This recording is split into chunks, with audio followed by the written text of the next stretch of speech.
बहुत बहुत धन्यवाद अध्यक्ष महोदय कि आपने इस अत्यंत महत्वपूर्ण विषय पर चर्चा में भाग लेने का मौका दिया।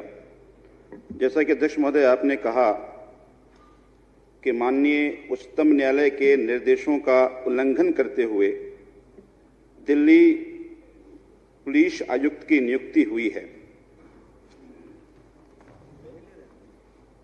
1984 बैच के आईपीएस अफसर गुजरात कैडर के हैं श्री राकेश अस्थाना जी, जिनकी नियुक्ति दिल्ली पुलिस कमिश्नर के तौर पे हुई है। और इसमें हैरत अंगेज बात यह है कि 4 दिन उनके केवल रिटायरमेंट के रह रहे थे, तो 4 दिन पहले ना केवल उनकी नियुक्ति की गई है बल्कि 1 साल का एक्सटेंशन भी दिया गया। मुझे लगता है कि ये नियुक्ति ना केवल असंवैधानिक है बल्कि ये माननीय उच्चतम न्यायालय की अवमानना भी है, और जो एक एस्टेब्लिश्ड प्रोसीजर है ये उसके भी खिलाफ है। क्योंकि हम सबको बेहतर याद है कि 2019 में एक जजमेंट आया था माननीय सुप्रीम कोर्ट का। उस जजमेंट में ये कहा गया था कि अगर किसी पुलिस की नियुक्ति डीजीपी के लेवल पे होना है तो 6 महीने की अवधि कम से कम होना चाहिए। अगर 6 महीने की अवधि नहीं हो तो उनकी नियुक्ति नहीं हो सकती। माननीय सुप्रीम कोर्ट ने एक निर्देश भी जारी किया गया है यूपीएससी को कि क्या क्राइटेरिया हो सकता है अगर आप डीजीपी की नियुक्ति करते हैं। और माननीय सुप्रीम कोर्ट ने यह कहा कि राज्यों की डीजीपी की नियुक्ति की प्रक्रिया में संघ लोक सेवा आयोग से सलाह लेने का निर्देश दिया गया। इस प्रक्रिया में संबंधित राज्य सरकारों को कार्यकारी डीजीपी के रिटायर होने से 6 महीने पहले यूपीएससी को इस पद के दावेदारों का नाम भेजना होगा। यूपीएससी डीजीपी के पद पर नियुक्त किए जाने के लिए उपयुक्त 3 अधिकारियों का एक पैनल तैयार करेगा और उसे वापस भेजेगा। यूपीएससी जहां तक व्यवहारिक हो विचार क्षेत्र के ऐसे लोगों को चुनेगा जिनकी सेवा निमित्त में कम से कम 2 साल शेष हो, और इसके अंतर्गत योग्यता एवं वरिष्ठता को वरीयता दी जाएगी। तदुपरांत राज्य सरकारें यूपीएससी द्वारा चुने गए व्यक्तियों में से किसी एक को डीजी पद पर नियुक्त करेगा। अब देखिए, जैसा मैंने अध्यक्ष महोदय आपको पहले कहा, इसमें से एक भी कोई ऐसी मानक नहीं है जिस मानक को अस्थाना जी के नियुक्ति में उसका अनुपालन किया गया हो। यह नियुक्ति रातों रात की गई है। क्या वो 3 लोगों की पैनल बनी, कौन कौन से नाम भेजे गए और उस नाम पर इनकी अनुशंसा कैसे हुई? तो जैसा मैंने अध्यक्ष महोदय पहले आपको कहा था कि Prakash Singh versus Union of India का जजमेंट था, जिस जजमेंट में ये कैटेगरिकली कहा गया था कि अगर वो जजमेंट का मैं एक पैरा केवल आपको सुना देता हूं कि it has been brought to our notice that some of the state have adopted a practice to appoint DGP on the last date of retirement, as a consequence of which the person continue for 2 years after his date of retirement. Such a practice will not be in conformity with the spirit of the direction. तो इसका मतलब है कि इनकी जो नियुक्ति है, ये नियुक्ति ये दर्शाता है कि माननीय सुप्रीम कोर्ट की जो जजमेंट था उस जजमेंट की अवहेलना की गई है। अब राकेश अस्थाना जी दिल्ली के पुलिस कमिश्नर हैं।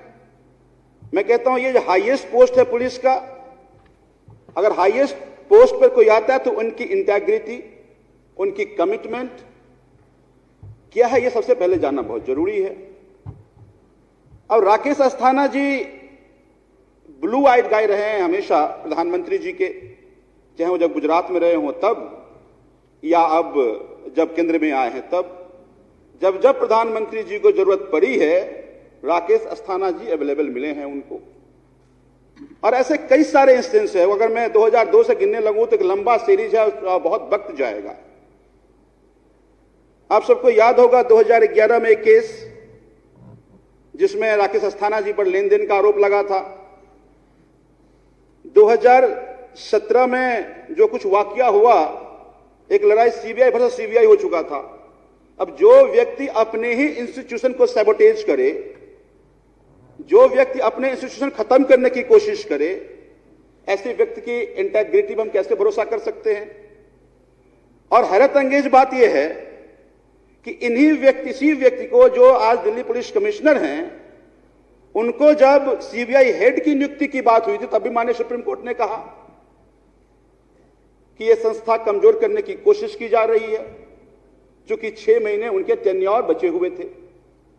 तो अगर वो सीबीआई स्टेट हेड नहीं बन सकते, अगर वो वहां माननीय सुप्रीम कोर्ट का ये वर्जन था, तो फिर ये आज पुलिस हेड कैसे दिल्ली में बन गए? आखिर ऐसी कौन सी मजबूरी है? मैं वो नोटिफिकेशन देख रहा था, तो नोटिफिकेशन में ये कह रहे हैं कि स्पेशल पर्पस से। अब ये स्पेशल पर्पस किसका है? ये दिल्ली की जनता का है या माननीय प्राइम मिनिस्टर होम मिनिस्टर का है? क्योंकि ये जो अपॉइंट ऑफ ये एसीसी है, उसको हेड प्राइम मिनिस्टर करते हैं। तो इसका मतलब है कि प्राइम मिनिस्टर को ना तो संविधान से मतलब है, ना तो माननीय उच्चतम न्यायालय के से मतलब है, ना उनको प्रोसीजर से मतलब है। वो भूल गए हैं कि प्रधानमंत्री इस देश में डेमोक्रेटिकली इलेक्ट होकर के आए हैं और ये देश लोगों के विल से चलता है। ये किसी के हुइम और फैंसी से नहीं चल सकता। लेकिन जिस तरह से ये नियुक्ति की गई, वो दिखाता है ये उनकी हुइम और फैंसी है। तो ये स्पेशल केसेज नहीं, ये स्पेशल मिशन पे भेजा गया है इनको।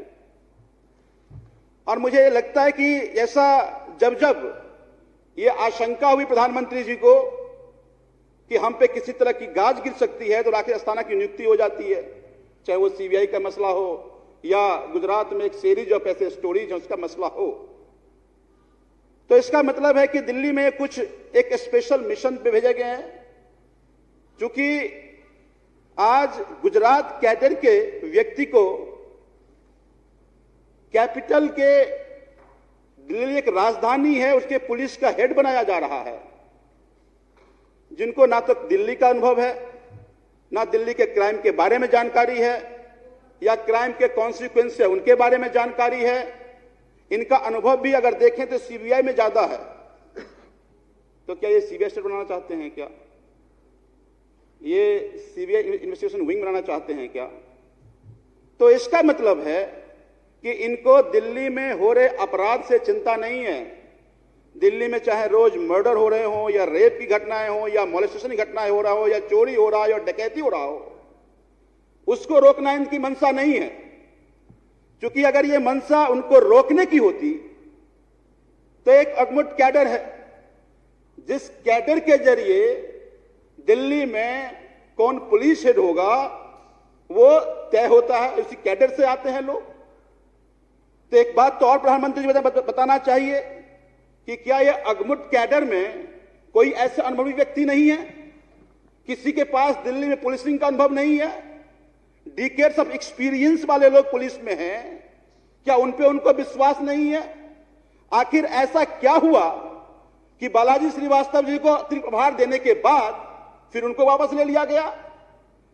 बालाजी श्रीवास्तव को दिल्ली में पुलिसिंग का अनुभव है, डिकेड्स ऑफ वो करते रहे, दिल्ली में पुलिसिंग करते रहे हैं।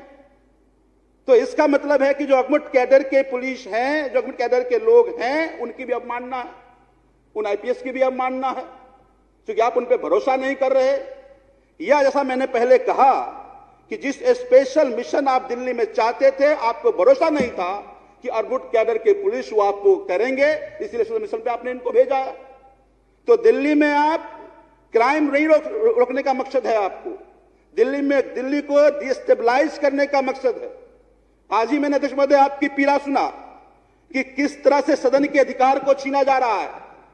आपकी पीड़ा से हम सब भी आहत हैं कि आज दिल्ली में दिल्ली के एक इलेक्टेड गवर्नमेंट को न केवल उसके अधिकार को छीना जा रहा है बल्कि दिल्ली के सदन के अधिकार को भी कम किया जा रहा है।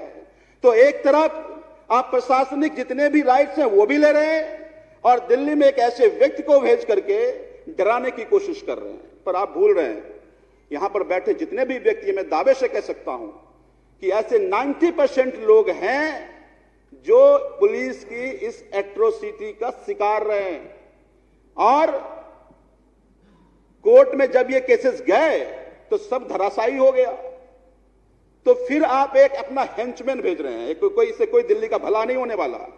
मैं एक कहानी कहीं पढ़ रहा था कि किसी एक मठ में किसी बहुत उसी में कोई एक बदमाश एक क्रिमिनल था, कुछ लोगों के सहयोग से वो मठाधीश बन गया। जब वो मठाधीश बन गया तो कहा जो मठ के महंत हैं उनको प्रवचन भी देना है।